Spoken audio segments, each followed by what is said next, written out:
بسم الله الرحمن الرحيم. السلام عليكم ورحمة الله وبركاته. الحمد لله على إحسانه وشكر له على توفيقه وامتنانه. أشهد أن لا إله إلا الله وحده لا شريك له تعظيما لشأنه، وأشهد أن محمدا عبده ورسوله الداعي إلى رضوانه، صلوات الله وسلامه عليه وعلى آله وصحابته ومن تبعهم بإحسان إلى يوم الدين، وسلم تسليما مزيدا. وبعد. معاشر المسلمين جماعة rahimani wa rahimakumullah jami'an. Kita bersyukur kepada Allah Azza wa Jalla, di mana Allah Subhanahu wa taala telah memberikan berbagai kenikmatan kepada kita. Terlebih lagi, kita akan kedatangan tamu yang istimewa, yaitu syahrul Ramadan, bulan Ramadan, yang mana Allah Subhanahu wa taala menjadikan bulan ini menjadi bulan yang penuh dengan rahmat, penuh dengan maghfirah, ampunan. Maka kita berdoa kepada Allah Subhanahu wa taala di hari Jumat ini agar Allah Subhanahu wa taala menjadikan bulan Ramadan sebagai bulan yang kita dapat beribadah di sana. Dan ibadah kita di sana penuh dengan keimanan dan juga mengharap ridha Allah Subhanahu wa taala. Salawat serta salam tak lupa kita haturkan kepada Nabi kita yang mulia, Nabi kita Muhammad sallallahu alaihi wasallam, yang mana beliau alaihi salatu wassalam telah mencontohkan kepada kita semuanya, ketika akan datang bulan Ramadan, maka beliau adalah orang yang paling semangat untuk melakukan amalan-amalan saleh di bulan Sya'ban. Dan beliau ketika datangnya bulan Ramadan semakin semangat di dalam melakukan ibadah. Maka ma'asyiral ahibbal fudala, kendati kita tidak bisa sama seperti Rasulullah sallallahu alaihi wasallam di dalam beribadah, tetapi kita hendaknya punya niat untuk kita semangat beribadah di bulan Ramadan nanti. Na'am, ma'asyiral ahibbal fudala rahimani wa rahimakumullah, kita akan melanjutkan kajian kita di dalam pembahasan Al-Arba'in fi Huquqi Rabbil Alamin, yaitu 40 hadis yang berkaitan dengan hak Allah Subhanahu wa taala. Dan kita sudah sampai pada hadis yang ke-7 dari 40 hadis tersebut. Naam, tafadhal akhina al-fadil Yazid untuk dibacakan hadis yang ke-7.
Nah, barakallahu fiikum.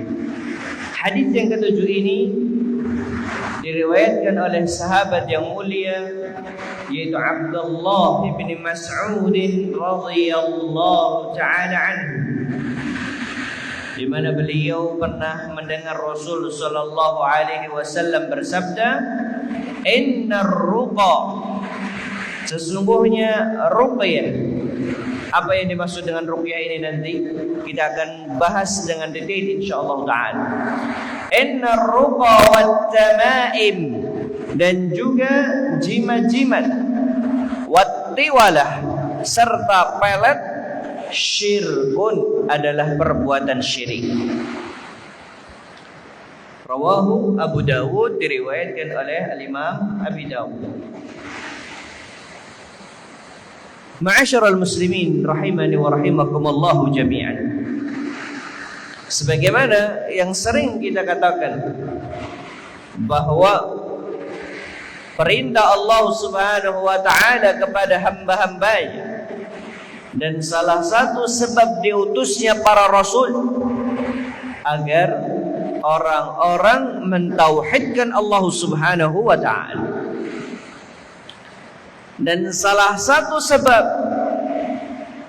kaum-kaum terdahulu mereka dimusnahkan oleh Allah Subhanahu wa taala, salah satu sebabnya adalah perbuatan syirik mereka. Oleh karenanya ma'asyiral ahibba, kita harus berhati-hati dengan yang namanya syirik. Jangan kemudian kita menganggap bahwa hal tersebut adalah perkara yang remeh, sehingga orang tidak mau lagi mempelajari tauhid. Sehingga orang mengatakan, udah, kalau saya muslim maka saya aman dari pembatal-pembatal keislaman. Padahal tidak, ma'asyiral ahibba al-fudala. Syirik banyak macamnya. Oleh karena dengan kita mengetahui perbuatan syirik tersebut, maka diharapkan kita akan terjatuh dari perbuatan syirik ini. Ma'asyiral ahibba al-fudala rahimani wa rahimakumullah. Hadis ini diriwayatkan oleh sahabat Abdullah bin Mas'ud radhiyallahu taala anhu. Kita akan mengenal terlebih dahulu siapa sebenarnya Abdullah bin Mas'ud radhiyallahu taala anhu, yang sampai Rasul sallallahu alaihi wasallam beliau mengatakan, man sarrahu ay yaqra al-Qur'ana kama nazal falyaqra'hu ala qira'ati ibni ummi abd.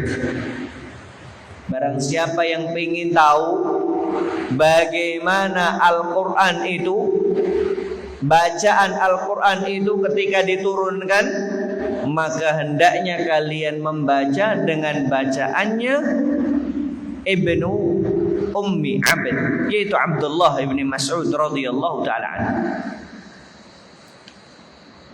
Sampai ma'asyiral ahibba al-fudala, beliau dikatakan sebagai ghulam, sebagai anak kecil yang ketika itu bukan termasuk dari kalangan yang terpandang, bukan termasuk dari kalangan orang kaya.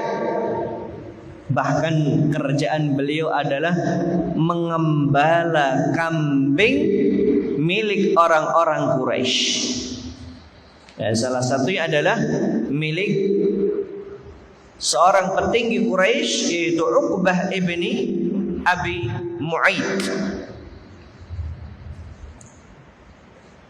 Tetapi kita pengen belajar di sini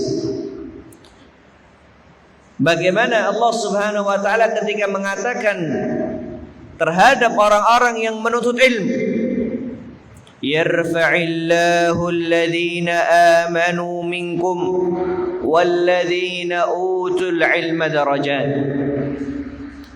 Allah Subhanahu wa taala mengangkat orang-orang yang beriman di antara kalian dan orang-orang yang diberi ilmu beberapa derajat.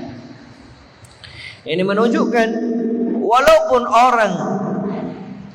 orang lain memandang orang tersebut remeh, seorang budak atau bahkan dari keluarga miskin, tetapi tatkala dia gunakan hidupnya untuk menuntut ilmu, maka Allah Subhanahu wa taala pasti akan mengangkat derajatnya.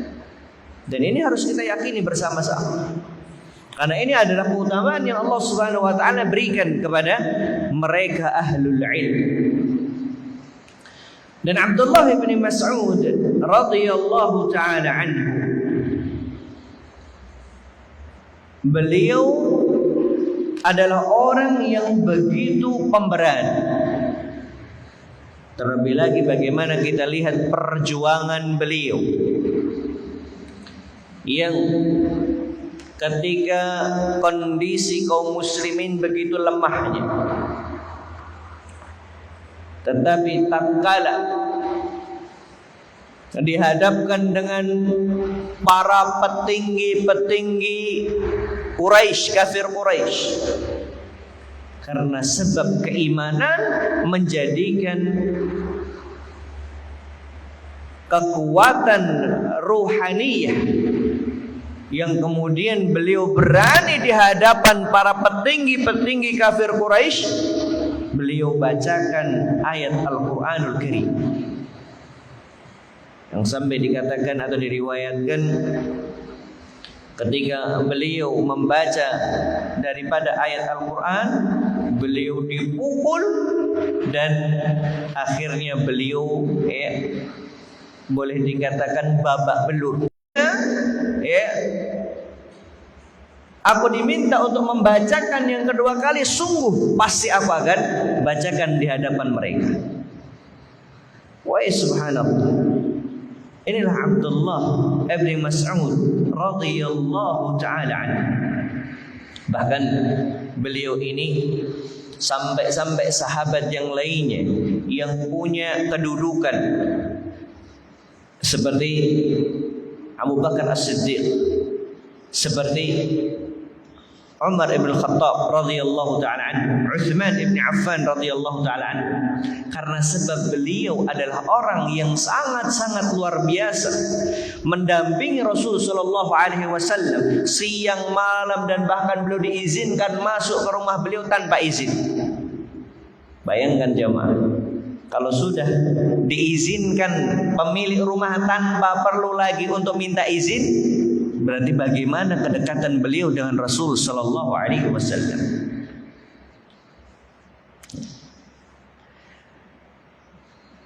Suatu ketika tatkala Abdullah bin Mas'ud radhiyallahu taala anhu, dan ini di zamannya Khalifah Utsman, beliau dalam kondisi marid, yaitu sakit. Maka ketika Utsman radhiyallahu taala anhu, bayangkan seorang khalifah, sekali lagi khalifah saja membesuk Abdullah bin Mas'ud radhiyallahu taala anhu.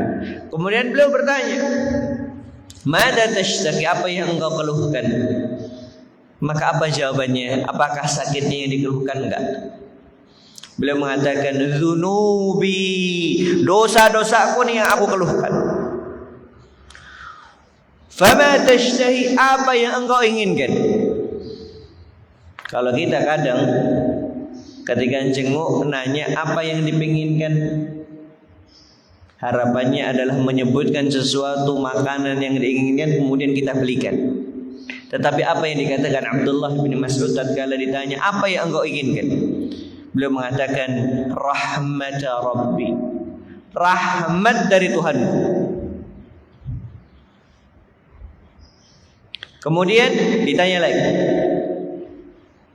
ala amuru laka bi'ata'ika alladhi imtana'ta an akhdhihi mundu sinin? Mau enggak aku perintahkan seseorang untuk mengambilkan sesuatu dari harta yang engkau telah menahannya atau tidak mau mengambilnya beberapa tahun silam? Maka beliau menjawab, la hajat li bidzalik. Aku enggak ada kepentingan dalam hal tersebut. Artinya enggak pengen dunia. Kemudian Utsman kembali bertanya, yaqulu li banatika min ba'dik. Ya, kalau gitu menjadi warisan untuk putri-putrimu setelah engkau meninggal. Maka apa yang beliau katakan kepada Utsman? Atakhsha ala banatil faqra? Apakah engkau khawatir bahwa putri-putriku mereka akan fakir? Inni amartuhunna ay yaqra'na kulla lailatin suratal waqi'ah. Sesungguhnya aku di setiap malamnya memerintahkan mereka untuk membaca surat Al-Waqi'ah. Karena beliau pernah mendengar Rasulullah SAW bersabda, "Man qara'a al-waqi'ata kulla lailatin lam yusibhu faqatun abada." Bahwa barang siapa yang membaca surah Al-Waqi'ah setiap malamnya, maka dia tidak akan pernah ditimpa kefakiran atau dia dikuasai dengan kebutuhan-kebutuhan abada selamanya. Artinya dia menjadi orang yang qanaah. Maka ini jamaah yang merasa bahwa kok kehidupannya masih kurang, yang merasa bahwa segala sesuatu masih kurang, maka baca setiap malamnya surah Al-Waqi'ah. Insyaallah nggak lama. Paling-paling kalau seandainya sama artinya ya 10 menit lah. Artinya surat Al-Waqi'ah ini tidaklah panjang. Maka baca setiap malamnya surah Al-Waqi'ah. Nah, inilah beberapa kisah yang luar biasa dari sahabat yang mulia Abdullah bin Mas'ud radhiyallahu taala anhu, perawi daripada hadis yang mulia ini. Nah, kita akan masuk kepada pembahasan. Rasulullah sallallahu alaihi wasallam beliau bersabda, "Innar ruqa wat tamaima wat tiwalata syirkun." Sesungguhnya ruqyah wat tamaim yaitu tamimah, jimat, yang ini sudah kita bahas pada hadis yang ke-6. Wattiwalah dan juga pelet syirkun, termasuk perbuatan syirik. Poin pertama dari pembahasan hadis yang mulia ini adalah yang dimaksud dengan pelet. Kalau ar-ruqa secara bahasa maknanya adalah jambi-jambi. Ini makna secara bahasa. Tetapi nanti para ulama akan membagi bahwa ruqyah itu dibagi menjadi dua. Yang pertama adalah ru'yah al-mamnu'ah, yaitu ru'yah yang dilarang, atau kita bisa artikan dengan ruqyah asyirkiyah, ruqyah yang mengandung syirik. Kemudian yang berikutnya adalah ar-ruqyah asyirk, ruqyah yang kemudian makna at-tamaim ini jamak dari tamimah, yaitu jimat, yang mana pembahasan terkait dengan tamimah ini sudah kita bahas pada pertemuan yang lalu. Kemudian at-tiwalah maknanya adalah ma yuhabbibul mar'atu ila zawjiha minas sihr, yaitu sesuatu yang menjadikan seorang wanita cinta dengan suaminya, dan ini termasuk bagian daripada sihir. Maka tadi kita artikan at-tiwalah adalah pelet. Wah, hati-hati, fulan dipelet. Biasanya seperti itu. Nah, kemudian faedah yang berikutnya, yang dimaksud daripada ruqyah yang kategorinya syirik di sini adalah ruqyah yang dilarang, yaitu ruqyah asyirkiyah. Sebagaimana hadis yang diriwayatkan oleh Auf ibn Malik al-Ashja'i radhiyallahu ta'ala anhu qala kunna narqi fil jahiliyah. Dahulu kami pernah melakukan ruqyah di jahiliyah, pada zaman jahiliyah. Faqulna, maka kemudian kami bertanya, ya Rasulullah, wahai Rasulullah, kaifa tara fi dzalik? Bagaimana pendapat engkau akan hal tersebut? Maka Rasulullah SAW kemudian mengatakan, i'ridu alayya ruqakum, tunjukkanlah kepadaku bagaimana ru'yah kalian. Kemudian tatkala dijelaskan, ditunjukkan ru'yah yang mereka lakukan pada masa jahiliyah kepada Rasulullah SAW, kemudian beliau mengatakan, la ba'sa birruqa ma lam yakun fihi syirkun. Tidak mengapa melakukan ru'yah selama tidak ada kesyirikan. Maka bentuk ru'yah yang mengandung syirik, contohnya di sana menyebut yang harusnya menyebut nama-nama Allah, menyebut nama-nama dan juga sifat-sifat Allah Subhanahu wa taala, tetapi ternyata malah menyebut Tuhan yang lain contohnya. Maka ini enggak boleh. Atau dengan menyebut dewa tertentu, maka ini enggak boleh. Atau dengan mengatakan ya mbah siapa dan sebagainya, maka ini termasuk ru'yah syirkiyah yang dilarang oleh syariat. Kita akan menyebutkan beberapa syarat yang disebut sebagai ru'yah syariah insyaallah ta'ala. Adapun para ulama mereka sepakat bahwa bolehnya ru'yah ketika berkumpul di sana 3 syarat. Ini yang disebut sebagai ru'yah syar'iyyah. Syarat yang pertama, ayyakuna bi kalamillahi ta'ala au bi asma'ihi au sifatihi. Syarat yang pertama bahwa ru'yah syar'iyyah tersebut harus dengan kalamullah, yaitu Al-Quran, atau dengan nama-nama dan juga sifat-sifatnya. Ini yang pertama. Kemudian syarat yang kedua, wabil lisanil arabi, harus dengan bahasa Arab. Au bima yu'rafu ma'nahu min ghairihi, atau dengan bahasa yang penting diketahui maknanya. Seperti kita meminta ketika ada seorang yang kesurupan, kemudian kita perintahkan untuk jin tersebut keluar dengan menggunakan bahasa Indonesia, ya, keluarlah wahai musuh Allah, maka ini boleh, tidak mengapa.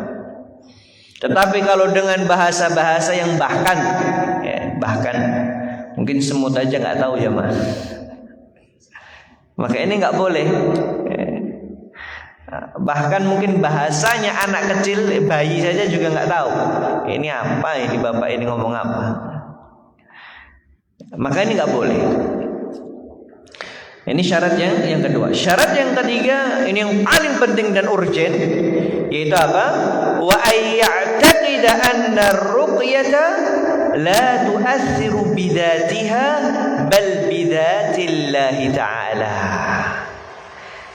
Dia harus punya keyakinan bahwa ruqyah itu sendiri tidak dapat memberi dampak, tetapi yang memberikan dampak yang hakiki adalah Allah Subhanahu wa ta'ala. Ini harus kita tanamkan, baik di dalam ru'yah maupun di dalam berobat. Maka kenapa ketika kita ingin minum obat, usahakan berhenti dulu, pandangi obat tersebut, katakan bahwa engkau hanya sekadar sebab saja, tetapi yang benar-benar memberikan kesembuhan terhadap diriku adalah Allah Subhanahu wa ta'ala. Ini penting jamaah, karena ini berkaitan dengan i'tiqad, keyakinan. Nah, 3 syarat ini harus terpenuhi. barulah dikatakan sebagai ru'yah syar'iyyah. Baru dikatakan apa tadi? Ru'yah syar'iyyah, dan harus mengandung 3 syarat. Kemudian faedah yang berikutnya, ma'asyiral ahibba al-fudala rahimani wa rahimakumullah.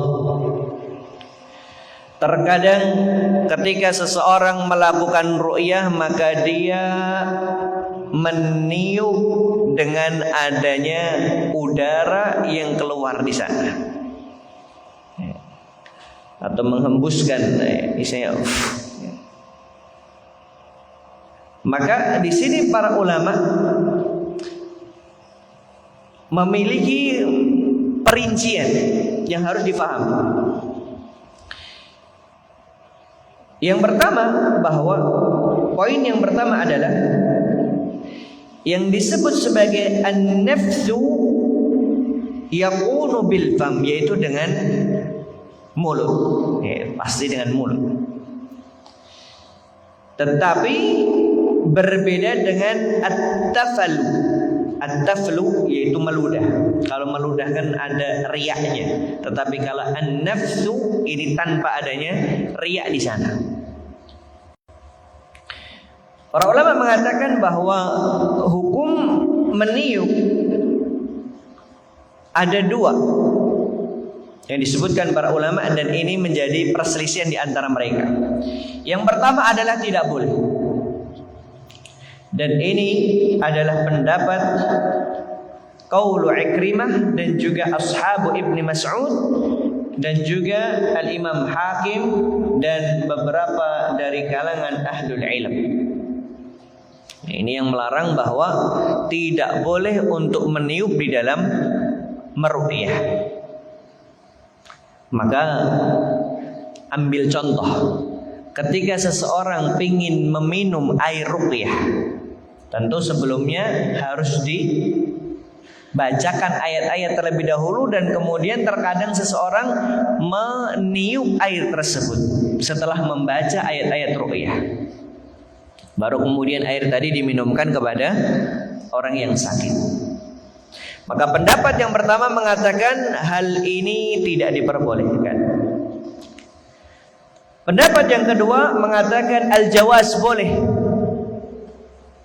Dan inilah pendapatnya Ibnu Sirin dan juga beberapa ahlul ilm seperti Al-Imam Az-Zuhri, di mana beliau meriwayatkan dari sahabat Urwah dari Aisyah radhiyallahu taala anha, anna Rasulullah sallallahu alaihi wasallam kana yanfuthu fi ru'yah, bahwa dahulu Rasul sallallahu alaihi wasallam beliau juga meniup tatkala meru'yah. Al-Imam Ahmad ibn Hanbal beliau merinci dalam hal ini, yukrahu taflu fir ruqyah wala ba'sa fin nafkhi. Sangat-sangat dibenci, beliau katakan dibenci apabila tatkala seorang itu meruqyah kemudian ada ludahan di sana. Tetapi adapun hanya sekadar meniup, maka ini diperbolehkan. Ini pendapatnya Imam Ahmad. Maka kesimpulannya adalah hal ini hukumnya adalah diperbolehkan. Karena para ulama mengatakan, yang mengatakan hal ini diperbolehkan, mereka menyebutkan al-aslu fir ruqa wasairil ilaji wat tib huwa al-ibahah, bahwa hukum asal daripada meruqyah atau berobat, maka hukum asalnya adalah mubah, tak boleh. Hal ini juga dikatakan oleh Al-Imam Ibnul Arabi Al-Maliki dan juga beberapa ulama yang lainnya. Mereka mengatakan hal ini tidak mengapa. Kemudian faedah yang berikutnya, ma'asyiral ahibba al-fudala rahimani wa rahimakumullah, Yang ini mungkin menjadi hal yang baru bagi kita, yaitu hukum meru'yah dengan cara ditulis dan kemudian diminum.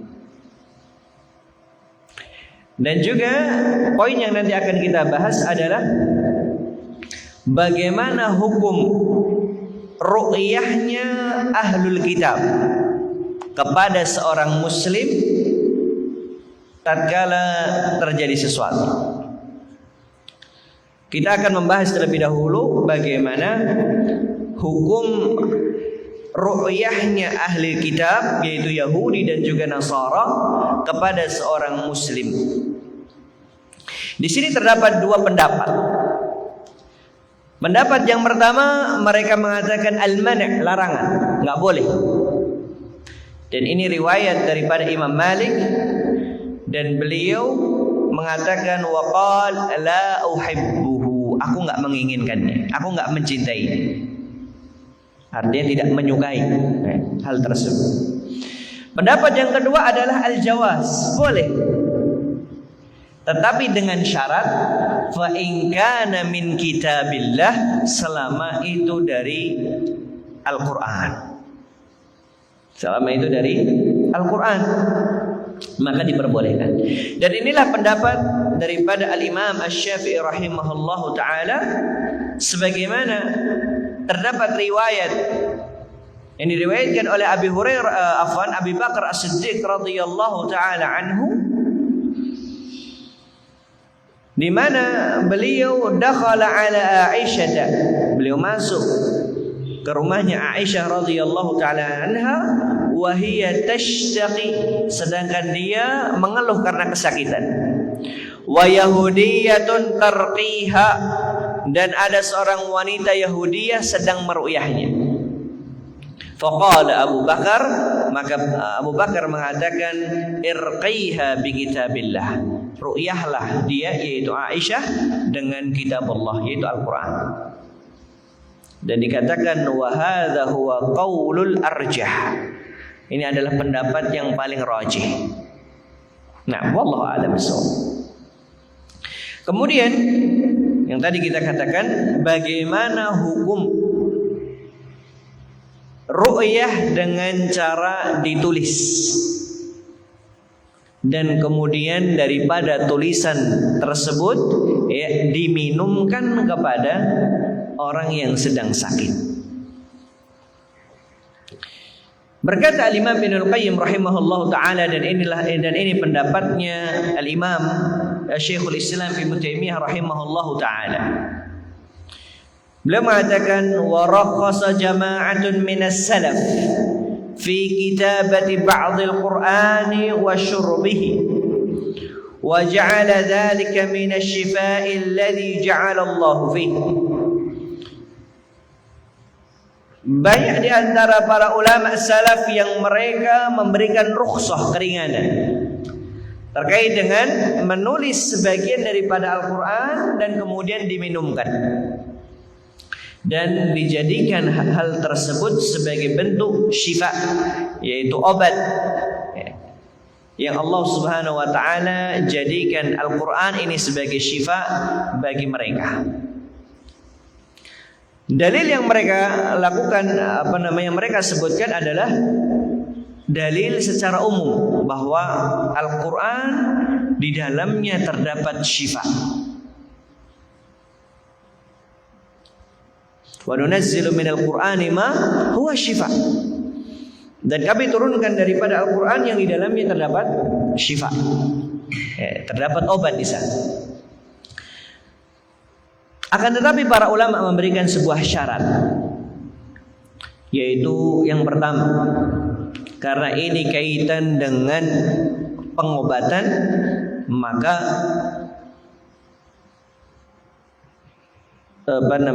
alat yang digunakan untuk menulis ayat-ayat tersebut tidak boleh dari hal-hal yang haram. Contohnya adalah ada yang kemudian menulisnya dengan darah, Dan kita tahu bahwa darah ini hukumnya najis, nggak boleh, maka haram hukumnya. Tetapi kalau seandainya menulisnya dengan madu contohnya, boleh jamaah? Boleh.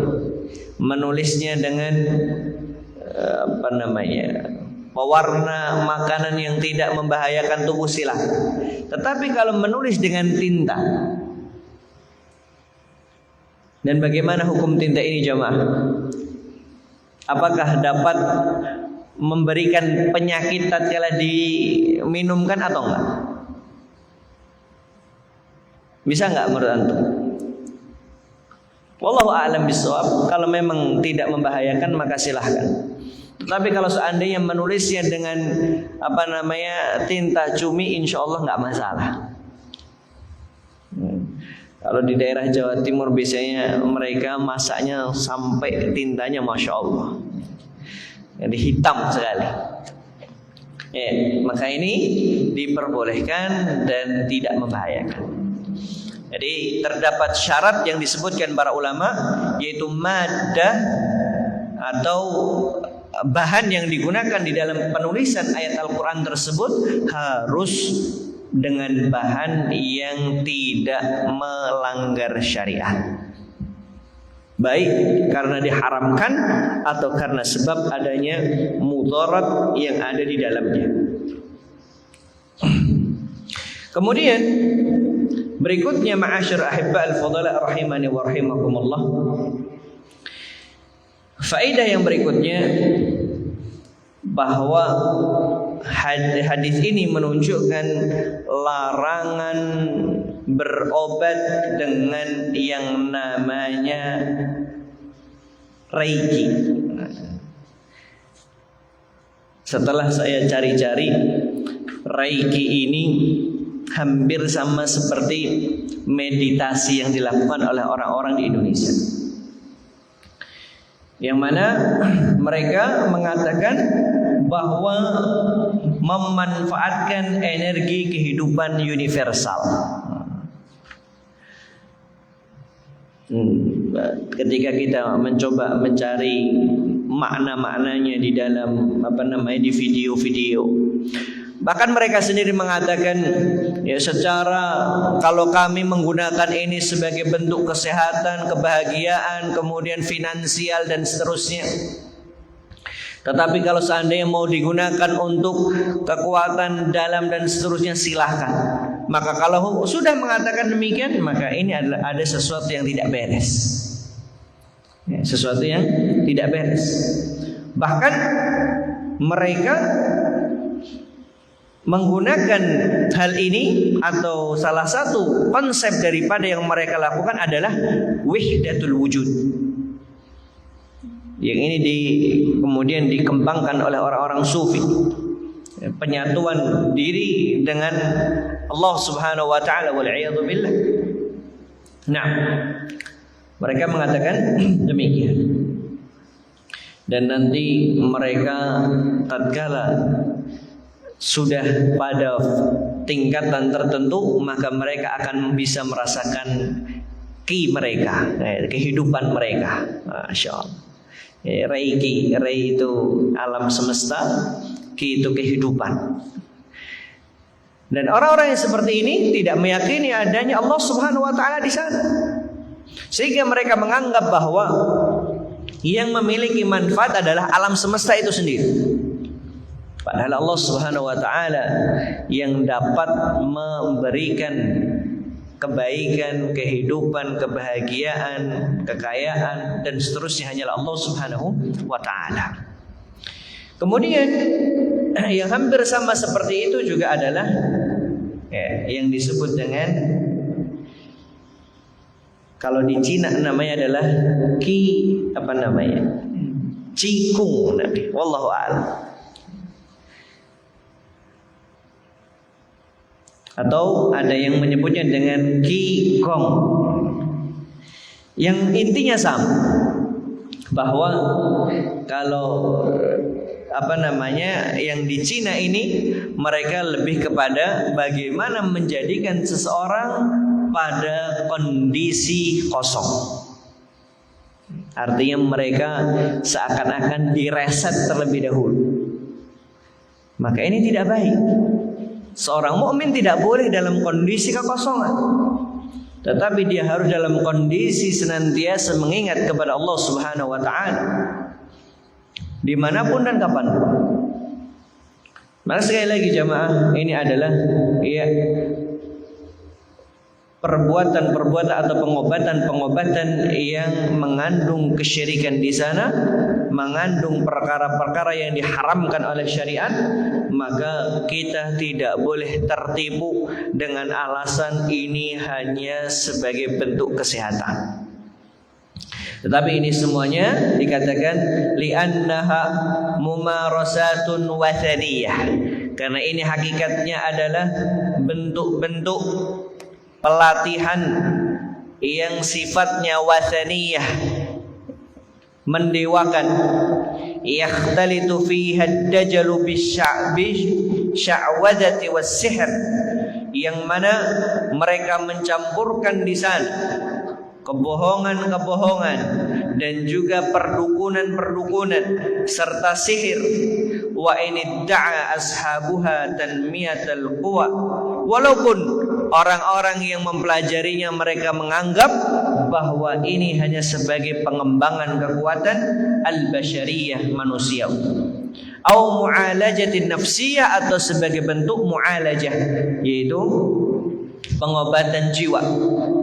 Wa mithlahuma katsirun min anwa'il ilaji al-mawhumah, dan yang semisal ini banyak sekali. Maka sekali lagi jamaah, jangan sampai kemudian kita tertipu dengan hal-hal tersebut. Yakinlah bahwa Allah Subhanahu wa taala yang memberikan kesembuhan kepada kita. Innama ana ashku bathi wa huzni ila Allah. Tidak ada selain. Tidak ada istilah semesta alam. Yang ada hanyalah Allah Subhanahu wa taala, yang kita meminta segala sesuatu hanya kepada Allah Azza wa Jalla. Nah jamaah, mungkin ini yang dapat kita pelajari pada sore hari ini. Semoga apa yang kita pelajari bermanfaat untuk kita semuanya. Dan mungkin ini adalah kajian terakhir kita di bulan Ramadan, sebelum datangnya bulan Ramadan. Dan insyaallah taala nanti kita akan bertemu lagi di bulan Ramadan biidznillah taala. Allahumma balighna Ramadan. Semoga kita semuanya dipertemukan dengan bulan Ramadan dalam kondisi penuh dengan keimanan, dalam kondisi semangat di dalam melakukan amalan-amalan saleh di sana. Wa sallallahu ala nabiyyina wa rasulina Muhammad wa akhiru da'wana alhamdulillahi rabbil alamin. Tsumma assalamu alaikum warahmatullahi wabarakatuh.